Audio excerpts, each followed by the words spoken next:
Permettez-moi de vous présenter ce petit discours simple. Comment passer de la médiocrité à la fortune? Il y a 5 étapes simples. Vous pouvez les noter. Voici la première. Soyez sérieux. C'est la première étape. Il n'y a rien qui puisse la remplacer. Il faut vraiment être sérieux. Il n'est pas nécessaire d'être sinistre, mais il faut être sérieux. Je connais un homme qui a une demi-douzaine de blagues qui l'empêchent de devenir riche. Il n'est pas connu pour être riche. Il est connu pour être un plaisantin, ce qui n'est pas grave si c'est le genre de vie que vous voulez mener. Pour passer de la moyenne à la fortune, vous devez être sérieux, et vous devez être sérieux à propos de 2 choses très importantes. La première est de fixer vos objectifs et de savoir où vous voulez aller. La planification des 5 ou 10 prochaines années est d'une importance vitale. Que voulez-vous faire sur le plan économique? Où voulez-vous aller?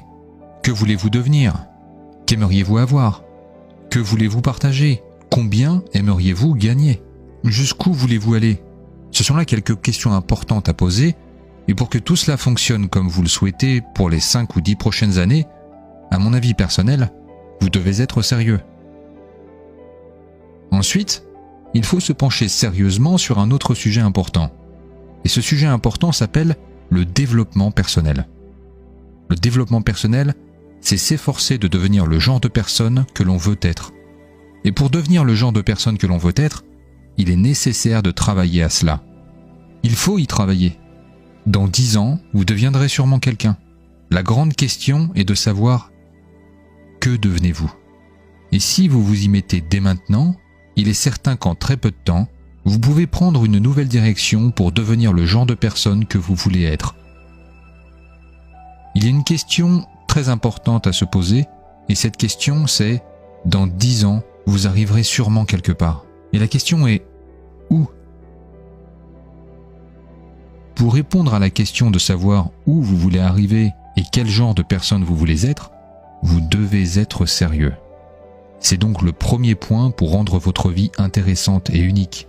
Pour passer de la moyenne à la fortune, vous devez être sérieux. Maintenant, le deuxième point est de devenir intelligent pour que votre vie en vaille la peine. Il faut avoir des idées, il faut avoir des informations, il faut donc être intelligent. En fait, cette décennie, vous devez être beaucoup plus intelligent que vous ne l'étiez au cours de la décennie précédente. Il faut lire des livres, il faut trouver l'information. Faites preuve d'intelligence. Il n'y a rien de pire que d'être stupide. Et si vous lisez les livres, apprenez de vos expériences. Faites tout ce que vous pouvez pour obtenir l'information.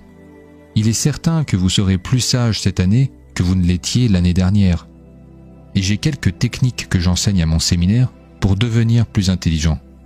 Tenir un journal. Aller aux conférences. Aller au séminaire. Écouter les sermons. Prendre des idées auprès d'autres personnes. Vous devez simplement poursuivre ce processus d'apprentissage, ne jamais cesser d'être en quête de connaissances. C'est l'une des clés pour passer de la moyenne à la fortune. Devenez intelligent. Voici le troisième point. Vous devez vous lancer. Toutes les choses que vous avez apprises ne vous serviront pas à grand-chose si vous ne les mettez pas en œuvre dans un plan d'action. Dans mon séminaire de gestion et de leadership, nous enseignons des plans d'action pour mettre en œuvre toutes les bonnes choses que vous avez apprises. Action économique, action sociale, action personnelle. Comment faire les changements et comment faire le travail. Comment fonctionner, aller de l'avant. C'est la clé. Certaines personnes ne cessent d'apprendre, mais elles ne passent pas à l'action. Ils ne passent pas vraiment à l'action. C'est comme l'homme qui apporte sans cesse des matériaux sur le chantier qui ne construit jamais rien. Il continue à apporter le sable et le gravier, les fenêtres et les portes et les matériaux de couverture, et il empile toutes ses fournitures, mais il ne construit jamais rien. Vous voyez, si vous faites cela assez longtemps, bientôt on viendra et on vous enlèvera. Vous devez faire quelque chose avec ce que vous avez appris. Il faut agir, aller de l'avant. C'est donc l'une des choses les plus importantes que d'apprendre à organiser ses journées, ses semaines et ses mois, de manière à prendre les mesures qui s'imposent pour obtenir le rendement que l'on recherche.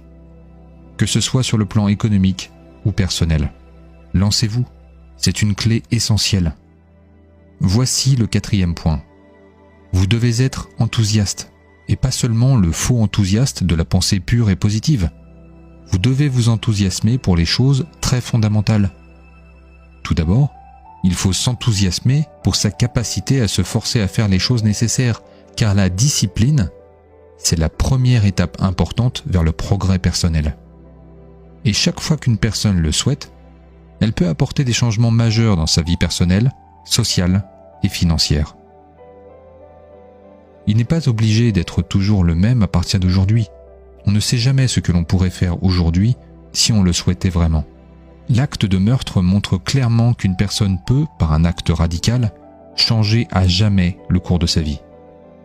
Il se trouve simplement qu'il s'agit d'un acte négatif. Ce que je vous demande de faire à partir d'aujourd'hui, c'est de vous enthousiasmer à l'idée de commettre un acte positif, un acte constructif, pour apporter à votre vie les changements que vous souhaitez pour aller dans la direction que vous souhaitez. Voilà pour le 4e point. S'enthousiasmer. S'enthousiasmer pour son potentiel. La capacité humaine n'est généralement jamais un problème. Les petits-enfants peuvent apprendre plusieurs langues. Nous pouvons apprendre à faire les choses les plus incroyables. Tout ce que nous devons faire, c'est prendre le temps de le faire.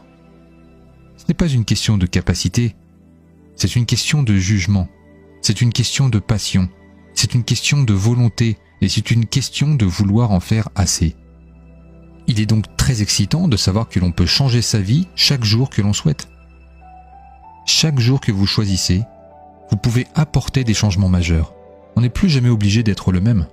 Et c'est passionnant de savoir qu'intellectuellement et personnellement, on peut faire les choses qui changeront radicalement notre vie. C'est le 4e point. Voici le 5e. J'ai découvert, surtout au cours des 15 à 20 dernières années, qu'il y a une chose importante qui s'appelle l'équilibre de la vie. Il faut apprendre à s'évader. Il faut apprendre à s'éloigner et à être seul. Apprendre à s'éloigner et à réfléchir. Apprendre à s'éloigner et à apprendre à vivre, à gagner de l'argent. Comme il serait dommage d'apprendre à bien gagner sa vie, mais de ne pas apprendre à bien vivre. Vous devez équilibrer votre vie. Nous enseignons quelque chose, en particulier mon équipe, qui s'appelle le mode de vie. Le style de vie est la manière dont vous apprenez à vivre votre vie. Certains ont de l'argent, mais ne savent même pas comment le dépenser. Ils ont du temps, mais ne savent pas comment le dépenser. Certains ont réussi, mais ils ne savent pas comment dépenser leur succès. Ils ne savent pas quoi en faire. Ils n'en tirent aucune joie.